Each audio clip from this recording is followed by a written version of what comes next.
अस्सलाम वालेकुम ninth class students. आज हम नाइन्थ केमिस्ट्री चैप्टर नंबर 5 की एक्सरसाइज स्टार्ट करने लगे हैं। एमसीक्यूज़ है हमारे पास। First one, the following reaction is an exothermic reaction. आपके सामने एक रिएक्शन दिया हुआ है। हाइड्रोजन मॉलिक्यूल क्लोरीन मॉलिक्यूल के साथ रिएक्ट कर रहा है और दो हाइड्रोजन क्लोराइड मॉलिक्यूल बना रहा है। सनलाइट की प्रेजेंस में ये रिएक्शन हो रहा है। वो पूछता है from where does the energy comes to break the bond of H2 and Cl2। यानी ये हाइड्रोजन मॉलिक्यूल के दरमियान जो बॉन्ड है और क्लोरीन मॉलिक्यूल के दरमियान जो बॉन्ड है, ये इसके लिए एनर्जी कहाँ से आएगी। तो ऑप्शंस हमारे पास हैं by collision between the molecules, यानी ये मॉलिक्यूल्स आपस में कोलाइड करके टकरा के अपने दरमियान के बॉन्ड तोड़ेंगे। फ्रॉम सनलाइट, सनलाइट से आएगी। फ्रॉम द सराउंडिंग, सराउंडिंग से आएगी। या by collision of the molecules with the walls of container, या फिर ये मॉलिक्यूल्स जिस कंटेनर में है उसकी वॉल्स के साथ टकरा के। तो यहाँ पे रिएक्शन में ही गिवन है कि ये यहाँ ये रिएक्शन सनलाइट की प्रेजेंस में मूव कर रहा है, यानी कैटलिस्ट के तौर पर सनलाइट काम कर रही है। तो ये हाइड्रोजन मॉलिक्यूल और क्लोरीन मॉलिक्यूल के दरमियान बॉन्ड तोड़ने के लिए जो एनर्जी है वो सनलाइट से आएगी। इसके बाद सेकंड वन है, which of the following reaction, इनमें से कौन सा रिएक्शन है has the least value of activation energy, जिसकी एक्टिवेशन एनर्जी सबसे कम होगी। नंबर वन रिएक्शन जो है, हाइड्रोजन मॉलिक्यूल है, ठीक है, ऑक्सीजन मॉलिक्यूल के साथ रिएक्ट कर रहा है और वाटर बना रहा है, ठीक है। अब हाइड्रोजन और ऑक्सीजन का जो रिएक्शन है actually it is a combustion reaction, ठीक है। नेक्स्ट जो रिएक्शन है वो कार्बन और ऑक्सीजन मिलकर कार्बन डाइऑक्साइड बना रही है, ये भी कंबस्शन रिएक्शन है। अब कंबस्शन रिएक्शन स्टार्ट होने के लिए हमें पहले हीट प्रोवाइड करनी पड़ती है, तब भी वो रिएक्शन स्टार्ट होता है। जो थर्ड वन रिएक्शन है वो सोडियम क्लोराइड है, सिल्वर नाइट्रेट के साथ रिएक्ट कर रहा है, सिल्वर क्लोराइड और सोडियम नाइट्रेट बना रहा है। अब यहाँ पे जो है ना वो प्रेसिपिटेशन रिएक्शन है। ये आयन एक्सचेंज सिंपल होगा। यहाँ पे सोडियम क्लोराइड और सिल्वर नाइट्रेट अपने आयन्स एक्सचेंज करेंगे, यानी सोडियम नाइट्रेट के साथ मिल रहा है और सिल्वर क्लोराइड के साथ। और फोर्थ वन जो रिएक्शन है, हाइड्रोजन और आयोडीन मिलकर हाइड्रोजन आयोडाइड बना रहे हैं। हमने पहले भी पढ़ा था कि हाइड्रोजन और आयोडीन का रिएक्शन जो है सनलाइट के प्रेजेंस में होता है और कंबस्शन रिएक्शन के लिए भी एक्टिवेशन एनर्जी चाहिए होती है। तो इसमें जो सबसे कम एक्टिवेशन एनर्जी है वो सिंपल ये प्रेसिपिटेशन रिएक्शन जो है, सोडियम क्लोराइड और सिल्वर नाइट्रेट जो आयन एक्सचेंज मेथड से आपस में एक्सचेंज करवाएंगे, इस रिएक्शन के लिए सबसे कम एक्टिवेशन एनर्जी चाहिए होगी। तो MCQs नंबर 2 का जो करेक्ट ऑप्शन है वो ऑप्शन सी है। थर्ड वन MCQs है हमारे पास, formation of which hydrogen halide, इनमें से कौन सा हाइड्रोजन हेलाइड है, ठीक है, from the element is an endothermic reaction, कि वो एंडोथर्मिक रिएक्शन होगा, ठीक है। अब हाइड्रोजन क्लोराइड सबसे पहला ऑप्शन है, हाइड्रोजन फ्लोराइड, हाइड्रोजन ब्रोमाइड और हाइड्रोजन आयोडाइड। एक्चुअली में जब हाइड्रोजन क्लोराइड की मैं बात करती हूँ तो ये इस हाइड्रोजन क्लोराइड के फॉर्मेशन में भी थोड़ी बहुत एनर्जी रिलीज़ होती है। हाइड्रोजन फ्लोराइड में भी होती है। हाइड्रोजन फ्लोराइड के दरमियान तो बॉन्ड बहुत स्ट्रांग होता है, जितना ज़्यादा स्ट्रांग बॉन्ड होता है ना उस रिएक्शन में उतनी ज़्यादा एनर्जी रिलीज़ हुई होती है। ये एक्सोथर्मिक रिएक्शन है, ठीक है। हाइड्रोजन ब्रोमाइड भी, इसमें से हाइड्रोजन आयोडाइड है ना, ये इनकी फॉर्मेशन हाइड्रोजन और आयोडीन में बॉन्ड मुश्किल से बनता है और इस बॉन्ड को बनने के लिए हमें एनर्जी देनी पड़ती है। तो इसमें जो एंडोथर्मिक रिएक्शन है वो फॉर्मेशन ऑफ हाइड्रोजन आयोडाइड है। आगे है what are the products of anaerobic respiration. हमने पीछे एरोबिक एंड एनारोबिक रिस्पायरेशन दोनों पढ़े थे टॉपिक्स। अब ATP कार्बन डाइऑक्साइड और वाटर की जो प्रोडक्शन थी ये तो एरोबिक रिस्पायरेशन का प्रोडक्ट था। कार्बन डाइऑक्साइड और वाटर ये किसी में भी नहीं बन रहा था। ATP, एथेनॉल और वाटर ये प्रोडक्ट्स जो थे ये एनारोबिक रिस्पायरेशन में बने थे। द नेक्स्ट हमारे पास है, which reaction do you expect to be reversible reaction, इनमें से कौन सा रिएक्शन है जो आपको लगता है कि वो रिवर्सिबल होगा। सब फर्स्ट वन जो रिएक्शन है उसमें ए बी प्रोडक्ट CD बने हैं। रिएक्टर्स की एनर्जी ज़्यादा है और प्रोडक्ट्स की एनर्जी कम है, it's mean it's an exothermic reaction. यहाँ पे AB मिल के CD प्रोडक्ट बना रहे हैं, दोनों इक्वल एनर्जी पर है, ठीक है। रिएक्टर और प्रोडक्ट्स की एनर्जी सेम है। नेक्स्ट ऑप्शन नंबर जो C है उसमें क्या है, AB मिल के CD बना रहे हैं, रिएक्टेंट्स की एनर्जी कम है जबकि प्रोडक्ट्स की एनर्जी ज़्यादा है, तो ये एंडोथर्मिक रिएक्शन है।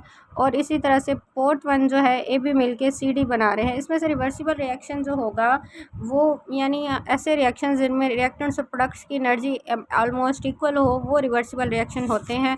तो यहाँ पे जो ऑप्शन B है या ग्राफ नंबर B है, this will be the correct option.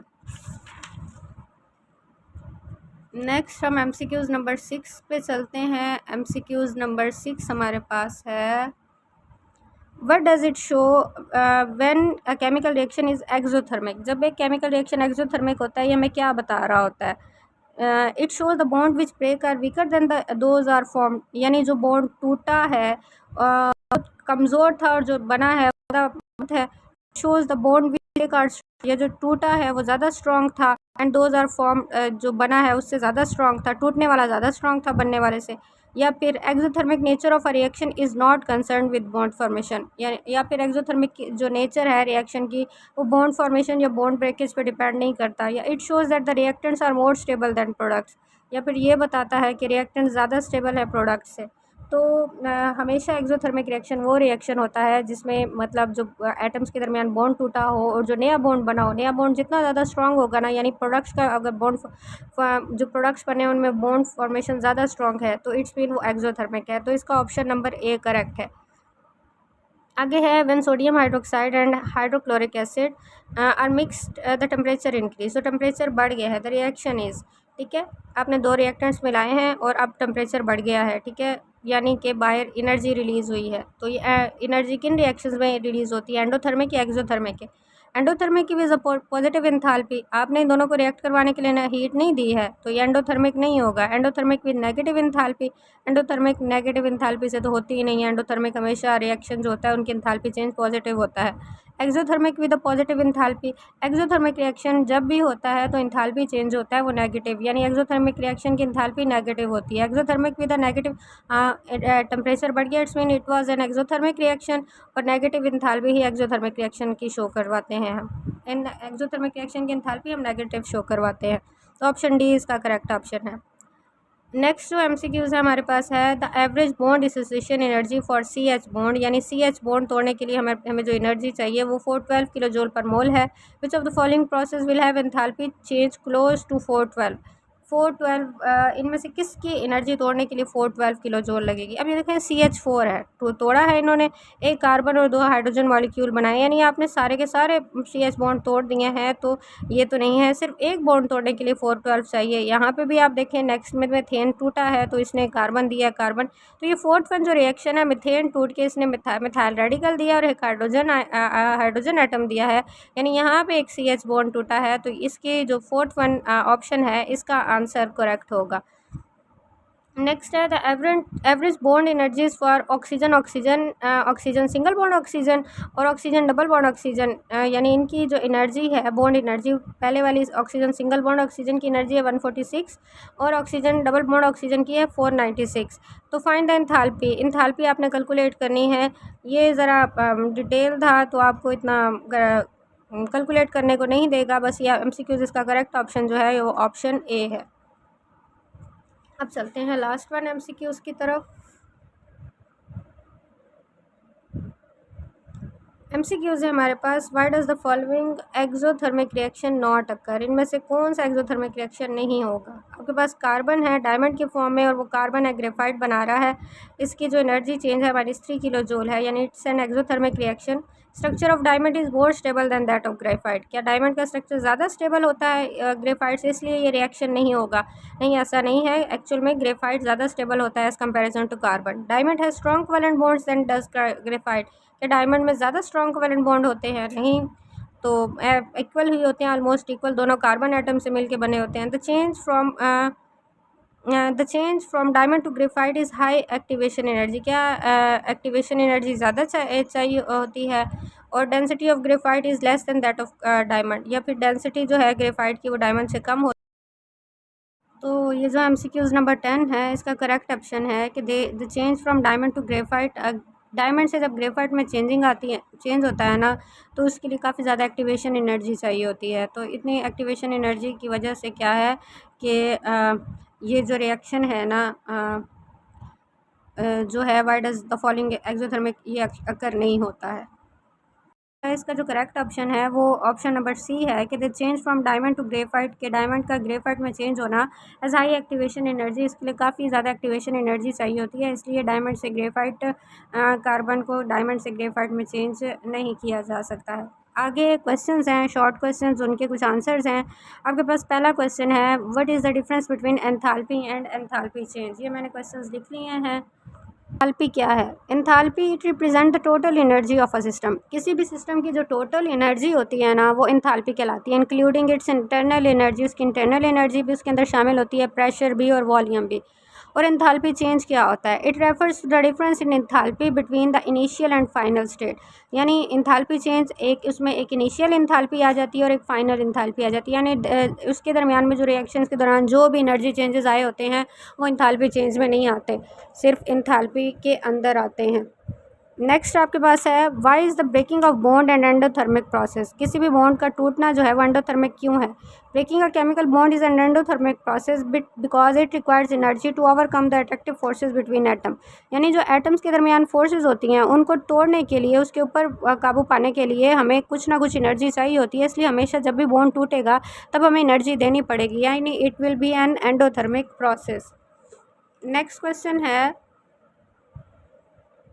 Depict the transition state for the following reaction. एक रिएक्शन है, हाइड्रोजन मॉलिक्यूल क्लोरीन मॉलिक्यूल के साथ रिएक्ट कर रहा है और मिलकर दो हाइड्रोजन क्लोराइड मॉलिक्यूल बना रहा है। अब आपको पता है जब भी कभी रिएक्शन प्रोसीड करता है तो एक दरमियान की स्टेट आती है ट्रांजिशन स्टेट। अब सबसे पहले हाइड्रोजन और हाइड्रोजन मॉलिक्यूल के दरमियान बॉन्ड टूटेगा, ऐसे ही है। ये डॉटेड से मैंने हाइड्रोजन और हाइड्रोजन मॉलिक्यूल के दरमियान बॉन्ड दिखाया है, और क्लोरीन मॉलिक्यूल के दरमियान। अब इनके दरमियान जब बॉन्ड वीक होने लगेगा तो ये अपने बॉन्ड थोड़े थोड़े हाइड्रोजन के साथ बनाना स्टार्ट करेंगे और ये स्टेट कहलाएगी ट्रांजिशन स्टेट। ठीक है, ट्रांजिशन स्टेट। और ये फिर दोनों एक हाइड्रोजन क्लोरीन के साथ बॉन्ड स्ट्रॉन्ग कर लेगा और दूसरा हाइड्रोजन क्लोरीन के साथ बॉन्ड स्ट्रॉन्ग कर लेगा और हमारे पास हाइड्रोजन क्लोराइड प्रोडक्ट में बन जाएगा। तो ये वाली है इसकी transition state. Draw the reaction profiles for two exothermic reaction. दो एक्सोथर्मिक रिएक्शन दिखाने हैं, one of which moves faster than other. एक जो दूसरे से ज़्यादा फास्ट मूव करता है। बच्चे, एक्सोथर्मिक रिएक्शन में हमेशा जो रिएक्टेंट्स होते हैं उनकी एनर्जी ज़्यादा होती है और प्रोडक्ट्स की एनर्जी जो है वो कम होती है। ये देखें, फर्स्ट वन रिएक्शन है, ठीक है, ट्रांजिशन स्टेट में गए रिएक्टेंट्स और फिर उन्होंने प्रोडक्ट्स बना दिए। इसकी एक्टिवेशन एनर्जी जो चाहिए वो इतनी है, लेकिन ये प्रोडक्ट्स जब नीचे आए हैं तो ये जो चेंज है ये, यानी कि ये एक्सोथर्मिक रिएक्शन था, इतनी हीट एनर्जी रिलीज़ हुई होगी। ठीक है, अब ये दूसरा रिएक्शन मैंने बिल्कुल सेम इसके सामने ग्राफ बनाया है। अब उन्होंने कहा है एक फास्ट मूव कर रहा है, तो जिसकी स्लोप स्मॉल है, जिसको एक्टिवेशन एनर्जी कम चाहिए, वो फास्ट है। और ये मैंने दूसरा जो ग्राफ बनाया है इसकी स्लोप थोड़ी सी पीक पे है, थोड़ी हाइट पे है, इट्स मीन ये थोड़ा स्लो मूव करेगा। और ये एनर्जी डिफरेंट, दोनों एक्सोथर्मिक रिएक्शन है, जिसकी पीक कम है वो फास्टली मूव करेगा और जिसकी पीक थोड़ी सी हाई है वो थोड़ा स्लो मूव करेगा। लास्ट वन क्वेश्चन है, what is the role of glycogen in our body. हमारी बॉडी में ग्लाइकोजन का क्या रोल है? इट स्टोर्स एनर्जी, हमारी बॉडी में एनर्जी स्टोर करता है, रेगुलेट्स ब्लड शुगर, और हमारी बॉडी में शुगर को रेगुलेट करता है, मेंटेन करता है।